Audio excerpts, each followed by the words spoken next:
back, everybody. I'm gonna try working on the little power washer again today. I did order a carburetor for it. I talked to the man that owns it. And I told him I need this thing to run if I'm going to prove that the pump works.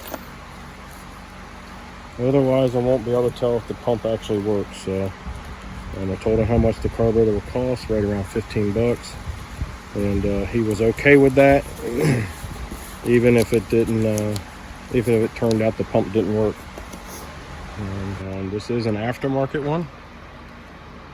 It looks just like the one you would see on a Briggs & Stratton. Biggest thing I got to do is install the choke assembly. Other than that, it's good to go. Remember on the other video, we had ended up having a stuck valve. And we also pulled the head off to clean the valves and clean the head, and we lapped the valves in. Before we lapped the valves in, there was a lot of light coming through the gaps of the valve and seat. We lapped them in. That got a little bit better, but it still ain't a perfect seal, which on something like this, it doesn't need to be. It's still going to start up. It's still going to run. It's got to be a pretty good size gap. All right, so I've been messing around with this pressure washer a little bit more, and I pulled the head off one more time because I thought maybe a valve was cracked open or not closing up good enough. But you know, I've seen valves not seat very well and have large gaps in them and run, and actually run, and this one won't run at all. I just did re-gap the valve clearances. They're right on the money, and something told me just like turn this over by hand and watch the valves. So I did that, and this is what's happening. And this is why it won't run.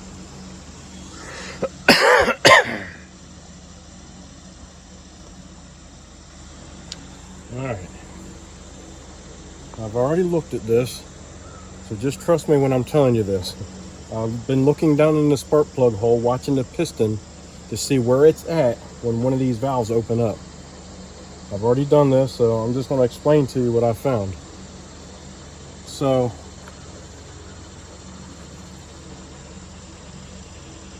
when the piston is going down, the exhaust is opening up. And then when the piston's coming back up, the intake is opening up. It's completely backwards. So what that tells me is somebody's been on the inside of this, and the cam is at least 180 degrees out. And so I'm going to pull this drain the oil and pull this cover off, and I should be able to prove that theory.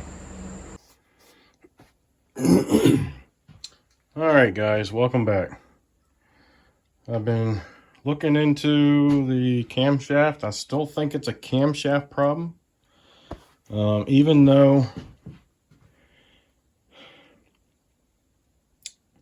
I don't know, something's just not quite right about that cam, and I think I got a pretty good idea of what it is, and I'll show you what I mean by that.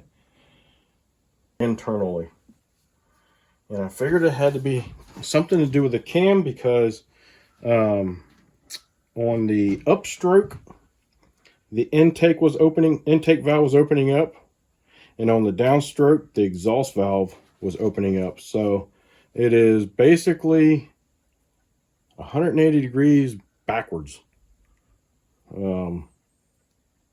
So I pulled the cam out, got looking at how everything's operating on the inside. It seemed like it was right until I pulled the cam out and took a careful look at it. And I noticed that there's a witness mark that goes all the way around this thing, and there should not be a witness mark in this area at all. And I'll show you what I mean.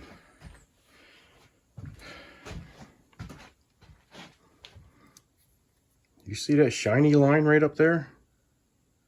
Just under the gear?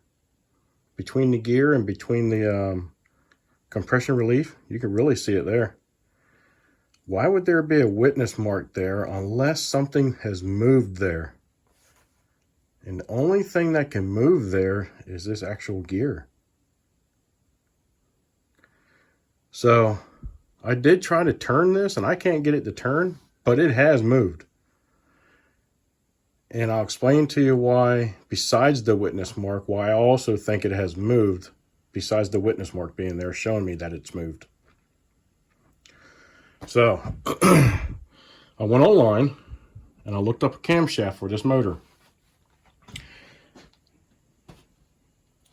All right, so on there, the cam shaft shows that these are about 90 degrees off from each other, right? And these are close to that, not quite. But one of the biggest things that stands out to me is that cam, a brand new cam, this piece right here is supposed to be lined up with that piece right there. Right? That is the piece that's supposed to be bumping up against the valve, but it can't come close enough to bump up against the valve because this piece is in the way, and it's not supposed to be in the way. So this piece has to be turned all the way around to here. That's how much that thing is moved. Right? Because when centrifugal force takes over, when this thing fires up, this is supposed to fling, I'll turn it sideways, this is supposed to go like this. Doop. And the only thing that's stopping it is supposed to be this from overextending. So you don't want it to come slamming up against the shaft. That'd be wear on the shaft over time. If they want it to slam up against this, boom. And it's not there to do that. The spring here there's not much tension on it. The spring isn't hardly doing anything, so that tells me that the spring has just jumped out of place. So this cam is no good. It has spun on the shaft at some point.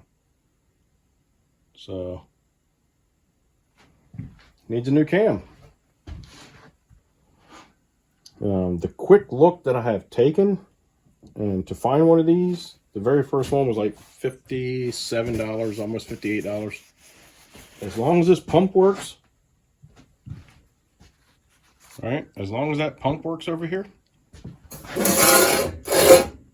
that'll be worth it. So I would have 16 bucks in a carburetor, 57 bucks in that. I will probably adjust my hours. Who knows? It's not my fault that any of this happened and I had to diagnose it, but I still might adjust my hours. Still gonna be quite a few hours, but might just do them a little favor and adjust them a little bit. It's something I'm going to have to think about. And ultimately, it's up to him whether he wants to spend that money in the parts, because I still have the intake. I mean, the filter housing I still got to buy for this yet. And I still don't want to do that until I buy that, and that's if he wants to buy that. So here we are again with crappy stuff. And this is probably a press fit, but think about it, man. When this thing goes through the heat cycles that it goes through, this stuff probably expands enough to possibly loosen up, because it's plastic or nylon, whatever you want. Yeah, it's nylon. It's going to expand at a different rate than the metal itself. So is there a possibility that this thing can expand a little bit quicker than the metal and spin on here a little bit? I don't see why not. What do they do to keep this fastened to it? Nothing really, I don't think. I think it's just a press fit. But I'm pretty sure that this stuff is made in China, even though it's a Briggs & Stratton. Pretty sure it's all made in China, Thailand, or wherever they got, whoever they got doing their bid for them. And if they don't have good quality control over there, then you end up with stuff like that. So we also know that on these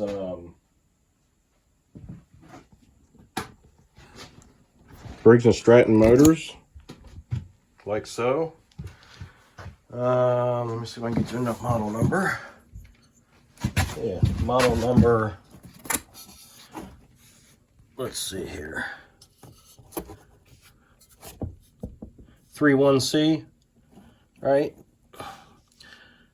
The 31C777, and any model similar to that has that, what is it, like a 5-piece cam in it. They don't make 1-piece cams anymore, it seems like. So it fails in a couple different ways, that cam does. And the most common way is the compression release breaks off, the counterweight on it, because it's a very, very thin shaft that it swings on, and that shaft can't support the weight of that counterweight at centrifugal force. So it ends up breaking off.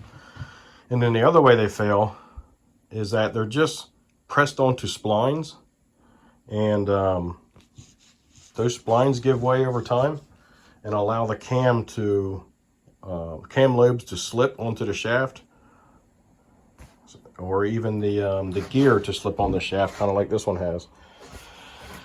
But I will let the owner know about this one, and I will do some more shopping for a cam and see if he wants to proceed with that.